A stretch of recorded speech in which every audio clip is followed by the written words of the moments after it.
Omnipotent Government by Hans F. Sennholz, excerpted from the Freeman, 1970, and read by Floy Lilly.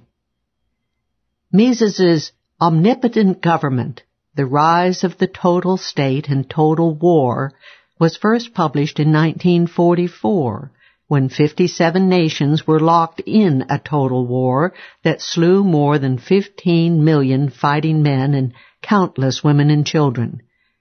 It offers an ideological explanation of the international conflicts that caused both world wars and continue to breed wars the world over.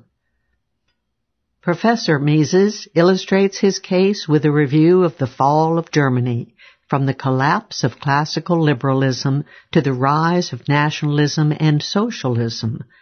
But Germany merely constitutes an early example of the things to come. All of Western civilization is at stake. Durable peace, Mises concludes, is only possible under perfect capitalism and laissez-faire government, a world of unhampered markets, free mobility of capital and labor, and equal treatment of everyone under one law.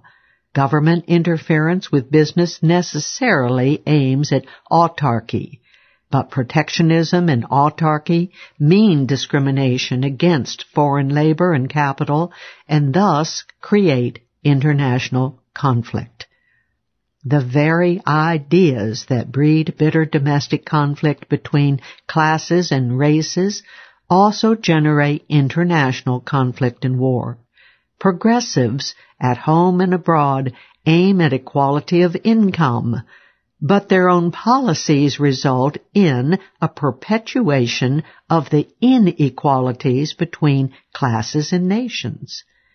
In Professor Mises's own words, the same considerations which push the masses within a country toward a policy of income equality drive the peoples of the comparatively overpopulated countries into an aggressive policy toward the comparatively underpopulated countries. They are not prepared to bear their relative poverty for all time to come, simply because their ancestors were not keen enough to appropriate areas better endowed by nature. What the progressives assert with regard to domestic affairs, that traditional ideas of liberty are only a fraud as far as the poor are concerned, and that true liberty means equality of income, the spokesmen of the have-not nations declare with regard to international relations. At home and abroad they style themselves revolutionaries fighting for equal shares and proclaiming the right to take them by force if necessary. This is why our age is marked by perpetual conflict. According to Professor Mises, government control of business engenders conflicts for which no peaceful solution can be found.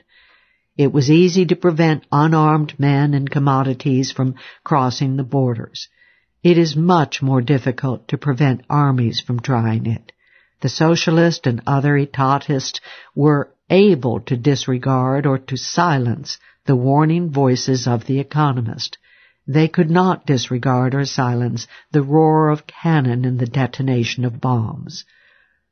All the oratory of the advocates of government omnipotence cannot annul the fact that there is but one system that makes for durable peace, a free market economy. Government control leads to economic nationalism and thus results in conflict.